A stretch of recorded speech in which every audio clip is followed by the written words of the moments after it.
Olá, pessoal! O município segue recebendo inscrições para concurso público da cidade. Confere aí. O edital contempla os cargos de auxiliar de infraestrutura, auxiliar de saúde bucal, eletricista, engenheiro civil, fiscal municipal, médico em diversas especializações, professor, secretário de escola e técnico em radiologia.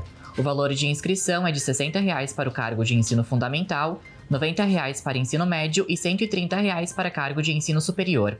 A inscrição vai até o dia 31 de março. Acesse o QR Code que aparece na tela para se inscrever. E não para por aí.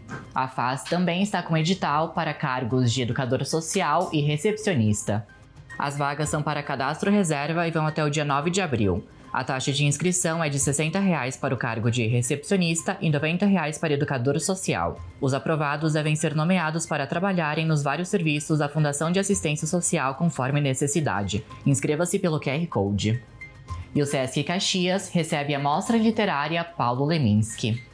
A mostra apresenta 16 ilustrações inéditas do artista plástico Fábio Dudas, que oferece uma nova perspectiva do universo poético de Leminski. A exposição é gratuita e pode ser conferida de segunda a sexta, das 8 da manhã às 8 da noite, no Sesc Caxias do Sul.